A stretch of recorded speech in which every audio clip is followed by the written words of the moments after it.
example of a waste of state resources, a constitutional referendum, the cost of which is considered to amount to at least 20 million euros.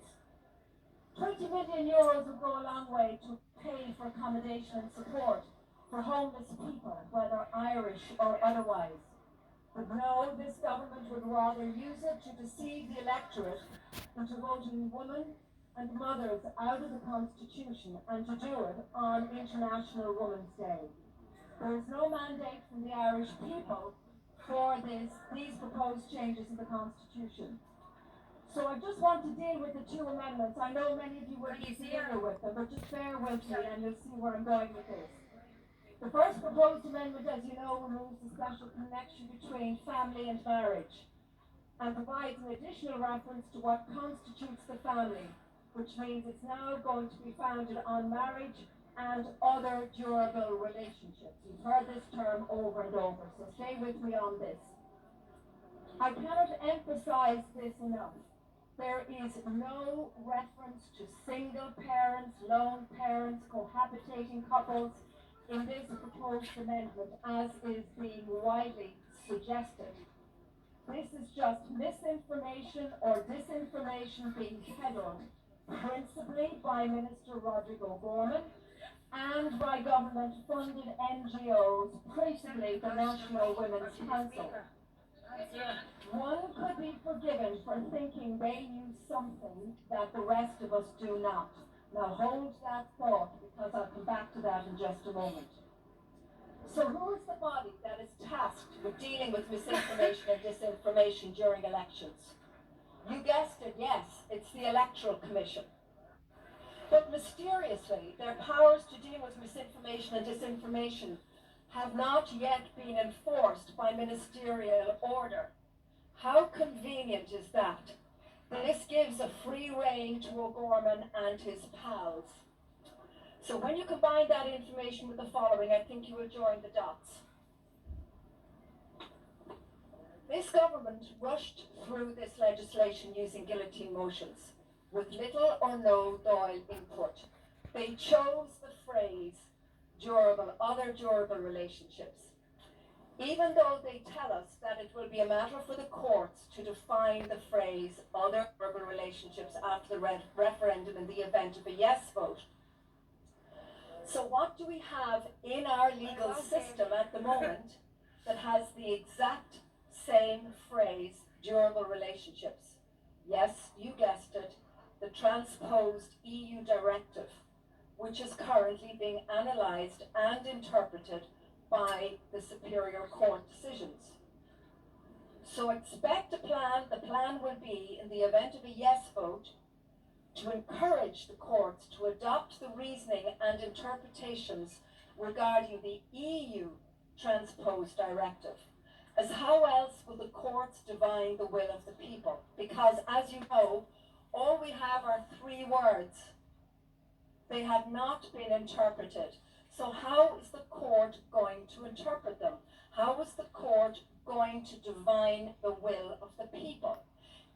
And the only way they can really do that is if they are encouraged to use the same interpretation that they're using for the EU directive.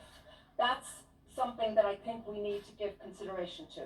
If that happens, then we will have a further melding and merging of EU law and Irish constitutional law.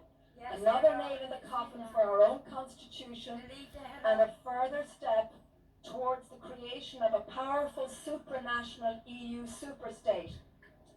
Job well done. Thank you, Roderick, from the boys and girls up above.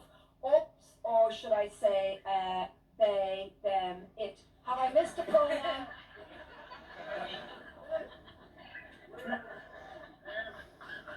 Now, with regard to the second referendum, it's known as the carers referendum. The state is taking away the respect and acknowledgement for women in the home, and also of their obligation to endeavour to ensure that mothers do not have to work outside the home due to economic necessity.